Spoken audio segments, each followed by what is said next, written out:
আলহামদুলিল্লাহ, আজকে আমার রমজানের পুরোটা মাসের কাজ এন্ডিং শেষ। তো আজকে আপনাদের মাঝে আমি আমার লাস্ট কাজগুলো নিয়ে আসলাম। হ্যালো ভিউয়ার্স, আসসালামু আলাইকুম। সবাই কেমন আছেন? আশা করছি অনেক অনেক ভালো আছেন। আমি জারিন সিলেট থেকে, জারিনস ব্লগ অ্যান্ড কুকিং চ্যানেল থেকে জানাচ্ছি সবাইকে অনেক অনেক স্বাগত। ভিউয়ার্স, প্রতিবারের মতো নতুন আরও একটি আমি ফ্যামিলি ব্লগ নিয়ে হাজির আপনাদের মাঝে। আজকে আমি আমার রমজানের পুরোটা মাসের কাজের লাস্ট এন্ডিং এবং ফিনিশিং দিয়ে দিয়েছি। সেই কিছু ভিডিও আপনাদের মাঝে শেয়ার করব। হ্যালো ভিউয়ার্স, তো দেখতে পাচ্ছেন আমি কিন্তু এখানে চা পাতাটা ঢালতেছি, আর এখানে সব বাজার কুজার আমি কিন্তু বের করতেছি।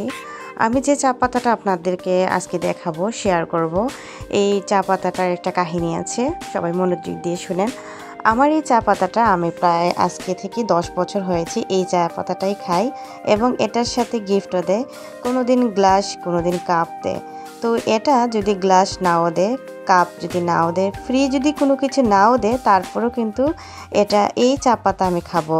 মানে এক কথায় কেউ আমারে মারলে কাটলে কোনো লাভ হবে না, এই সিলেটি চা পাতা কিন্তু আমি খাবো। আর এই সিলেটের চা পাতা সবাই কিন্তু আমার দেখা দেখি এনে তারা খায়। তো আমি কিন্তু এটা দিয়েছি, অ্যাডভার্টাইজ করেছি, এবং আমার হাজব্যান্ডও। এখন অনেকেই প্রায় আমার পরিচিত যারা সবাই কিন্তু এই সিলেটি চা পাতাটা খায়। এই চা পাতাটা অনেক মজার হয় চাটা, এবং কালারটা কিন্তু অনেক ভীষণ সুন্দর হয়। ভিউয়ার্স, আজকে কিন্তু মশলাগুলো নিয়ে এসেছেন হলুদ, মরিচ এবং চা পাতা। আগের দিন দুধ, চিনি নিয়ে এসেছিলেন, তো এগুলো আমি ঢেলে রেখে দিয়েছি, আর ভিডিও করা হয় নাই। তো আজকে যেহেতু ভাবলাম রোজার আজকেই শেষ কাজটা, তাহলে আপনাদের মাঝে আমার শেয়ার করতেই হয়। তো এই তো শেয়ার করতে চলে আসলাম। চা পাতাটা ঢেলে দিয়েছি, এবং চা পাতার আমি কিন্তু মুছে নিয়েছি ভালো করে। এখন কয়েকটা খেজুর এনেছেন, এটা জাস্ট ট্রাই করতে এনেছেন, যে খুব কম করে এনেছেন যে এই খেজুরগুলো ভালো কিনা। তো আসলে আলহামদুলিল্লাহ, আজকে প্রথম ইফতার খেলাম, খেজুরগুলো কিন্তু ভালোই ছিল। তো বলেছেন যে তাহলে এভাবে ছোটা আর আনবো না, বেশি করে কিন্তু 2-3 কেজি নিয়ে আসবো।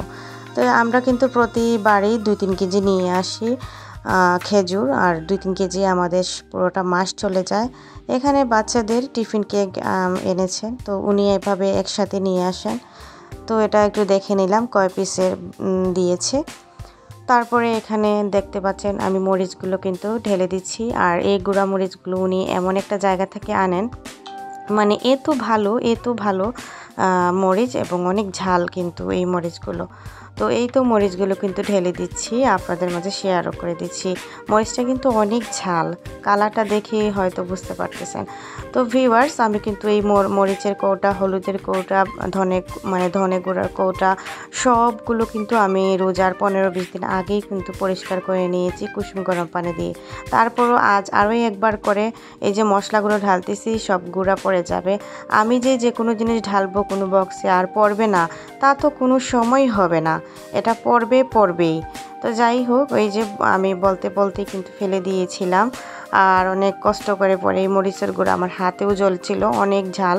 আমি এটা মুছছি, পরে পরিষ্কার করে নিয়েছি। তো এই তো ভালো করে কিন্তু আমি সব বক্সগুলো পরিষ্কার করে নিচ্ছি। আমার এগুলো ভালো লাগে আসলেও, আর আপনাদের মাঝে শেয়ার করি, আমার খুবই ভালো লাগে। আমার প্রত্যেকটা জিনিস কিন্তু এইরকম খুব পরিপাটি এবং পরিষ্কার আমি করে রাখি। মানে যতটুকু আমি চেষ্টা করি ঠিক ততটুকুই করি কিন্তু, কারণ হচ্ছে এই যে মশলাগুলো ধরতে আটা আটা লাগে, খুব ঘৃণা লাগে, অনেক সময় আছে ভালো লাগে না। মানে আমি অনেককে দেখেছি এই বক্সগুলা কি করে মানুষ, যে হলুদ মরিচ 1 মাস বা 2 মাস ইউজ করে বুজামগুলো বা বক্সগুলো ফেলে দেয়, এই ধোয়ার আলসি। আসলে এগুলা ঠিক না। এই যে আমার বক্সগুলোর বয়স 6 বছর, 6.5 বছর হয়ে গেছে, আমি কিন্তু এই বক্সে প্রতি সময়ে কিন্তু রাখতেছি। তার কারণ একটাই, আমি কিন্তু এগুলো কুসুম গরম পানি দিয়ে 2 মাস 1 মাস পর পর কিন্তু আমি পরিষ্কার করে নেই। আর এখন পরিষ্কার আছে দেখেই কিন্তু আমি শুধু পাতলা একটা তেনা দিয়ে বা ন্যাকড়া দিয়ে পরিষ্কার করে নিচ্ছি একটু ভিজিয়ে। তো এই তো এটা হচ্ছে জিরার গুঁড়ো। তো প্রত্যেকটা মশলা কিন্তু আমি এইভাবেই কিন্তু রেখে দিয়েছি, আর কিছুটা যেন খাওয়া হয়েছে এই সপ্তাহে, তো আরও কিছুটা এখন নিয়ে নিচ্ছি। তো এই তো এটা আর শেয়ার করলাম না, যেহেতু গত ব্লগে আপনাদের মাঝে শেয়ার করেছি কিন্তু আমি, সেজন্য এটা মুছে আমি রেখে দিচ্ছি, আর বেশি একটা লাগবে না দেখে। তো এই তো এখন চলে আসলাম, সন্ধ্যার পর হয়ে গিয়েছে। ওয়ার্ড্রোফের উপরটা পরিষ্কার করব এবং পুরোটা ওয়ার্ড্রোফ কাপড় চোপড় এগুলো ঠিক করব। অলরেডি পরিষ্কার আছে, তারপরও কিন্তু আমি আরেকটু গুছিয়ে রেখে দিব কাপড়গুলো, যাতে এক একটা কাপড় তাড়াতাড়ি খুঁজে পাওয়া যায়। তো এই তো আমি কিন্তু প্রথমেই ওয়ার্ড্রোপের উপরটা কিন্তু পরিষ্কার করে নিয়েছি, কাপড়টা চেঞ্জ করে নিয়েছি। তারপরে এখানে যা যা যাবতীয় জিনিস আমার ছিল এগুলো মুছে কিন্তু আমি রেখে দিয়েছি। মোছাটা আপনাদের মাঝে আর আমি শেয়ার করিনি, কারণ ভিডিওটা অনেক লম্বা হয়ে গিয়েছিল, সেজন্য আমি আর তেমন একটা মোছার জন্য করি নাই। তো এই তো পরিষ্কার করে কিন্তু ওষুধের বক্স এবং আমার যাবতীয় যা যা প্রয়োজন এখানে ইম্পর্টেন্ট সবগুলো কিন্তু এখানে রেখে দিব। কালার, তেল, মশলা সব কিছু কিন্তু এখানে রেখে দিব। যে মশলা বললাম এটা হচ্ছে আমার পানের মশলা। তো আমি হঠাৎ পান খাই, এটাও যে মিষ্টি জর্দা এসব দিয়ে হঠাৎ খাই, প্রতিদিন না কিন্তু। তো এই তো সব আমি কিন্তু এখানে রেখে দিচ্ছি। আমার কালারটাও কিন্তু রেখেছি এখানে। তো আমি বেশি ওয়ার্ড্রোপের উপরে বেশি হিজিবিজি করি না, ফাঁকাই রাখি। আর ইম্পর্টেন্ট জিনিসগুলোই রাখি, যেটা বেশি আমার কাজের সেটাই কিন্তু এখানে আছে। তো এটা হচ্ছে একটা আয়না। এটা যখন আমি 2020-এ প্রথম টিকটক করি তখন আপনাদের ভাইয়া আমাকে এই আয়নাটা এনে দিয়েছিলেন। টিকটকের আয়না, এখানে রেখে নাকি আমি টিকটক করব। যাই হোক, আয়নাটার ভিতরটা কিন্তু নষ্ট হয়ে গিয়েছে, একটু অংশ দাগ হয়ে গিয়েছে। এভাবে বন্ধ করে রাখতে যে কোনো জিনিস আপনি ইউজ না করলে, ব্যবহার না করলে এটা নষ্ট হবেই।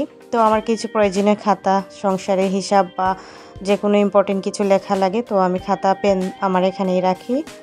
আর এখানে রেখে দিব আমার মোমবাতি স্ট্যান্ড আমার আছে, কিন্তু আমি ইউজ করি না, লাগে না শীতের সময়। এখন আবার লাগবে, কারেন্ট যাবে তো আবার লাগতে পারে, তো বাহির করব এটা আমি। তো এই তো সব উপকরণীয় জিনিস আমার, মনে করেন যে সুই সুতা এগুলো এখানেই আমি রাখি, কারণ প্রয়োজনীয় জিনিসগুলো দেখা যায় খুঁজে পাওয়া যায় না। আর আমরা হচ্ছি সংসারিক লক্ষ্মী বউ, যারা পরিষ্কার এবং সব কিছু গুছিয়ে রাখে তারাই কিন্তু লক্ষ্মী বউ। তো লক্ষ্মী বউর মতো কাজ করা, এটা হচ্ছে ঘরের একটা মানে সব দিকে বুঝে শুনে থাকা, এটাই হচ্ছে লক্ষ্মীর কাজ। তো এই তো একটু ঝাড়পোছ করে নিলাম আমার এই প্রিয় একটা দিয়ে, ঝাড়নি দিয়ে। এটা আমার খুব ফেভারিট। তো এটা দিয়ে কম বেশি সব কিছু ঝাড়ি, এটা দিয়ে সোফা এবং বেডশিট অনেকগুলো আছে, এগুলো আমি কিন্তু ঝাড়ি এটা দিয়েই। তো এটা আমার খুব একটা ফেভারিট একটা জিনিস, আমার কিন্তু খুব ভালো লাগে। আর আমার ময়ূরের যে পাখনাটা কিন্তু ভালো লাগে, তো ময়ূরের ডালটা আমি বাহির করব, ওয়ার্ড্রোপের উপরে রাখবো। ঈদের আগে এটা করব। এখন আর এই প্রসেসিংটা নাই গেলাম। তো এই তো পরিষ্কার করা শেষ। এখন আমি ওয়ার্ড্রোপটা সবার কাপড় চোপড়, আমার কাপড় চোপড় গুছানো শেষ। জাস্ট হালকা পাতলা একটু ওয়ার্ড্রোপের কাজ করব। এদিকে দেখিয়ে দিচ্ছি সেহরি খাবো, প্রথম রোজা আগামীকালকে, তো সেজন্য রান্নাবান্নাটা শেষ করে নিচ্ছি। তো এখানে গরুর মাংস মানে ভুনা করতেছি, এটা রাত 10টা বাজে।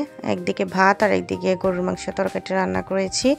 রাতে শুধু এই তরকারি এবং দুধ কলা দিয়েই খেয়ে নেব আলহামদুলিল্লাহ। তো আমি কিন্তু আরও একটু সুন্দর করে রান্না করেছি, কালো ভুনার মতো করেছি। এখানেই শেষ না, শুধু জাস্ট রান্নাটা আমি দেখিয়েছি করতেছি। তো এখানে আমার কাপড়গুলো কিন্তু গোছানো হয়ে গিয়েছে। আমি কিন্তু তেমন একটা কিছু আর শেয়ার করিনি, কাপড় গোছানো এগুলো ড্রয়ার ওভার মারতেছে কাপড়ে, আমি কি দেখাবো কি না। তো এই তো এই যে দেখতেই পারতেছেন, আমি লাগাইতেও পারতেছি না, এত কাপড়। আপনাদের মাঝে শেয়ার করতে কিন্তু আমার ভালোই লাগে, আপনারাও লাইক কমেন্ট করেন, খুবই ভালো লাগে আপনাদের কমেন্ট, আমাকে নতুন উৎসাহিত জায়গায় ভিডিও নিয়ে আসার জন্য। সবাইকে অসংখ্য ধন্যবাদ জানিয়ে আজকের মতো tata, bye bye and take care. সবাই ভালো থাকবেন, সুস্থ থাকবেন। আর অবশ্যই লাইক কমেন্ট শেয়ার এবং সাবস্ক্রাইব করে আমাকে পাশে রেখে দিতে পারেন। তো আজকের মতো এই পর্যন্তই, নতুন ভিডিও নিয়ে অবশ্যই হাজির হব। সে অবধি সবাই ভালো থাকবেন, সুস্থ থাকবেন। থ্যাংকস ফর ওয়াচিং অ্যান্ড আসসালামু আলাইকুম।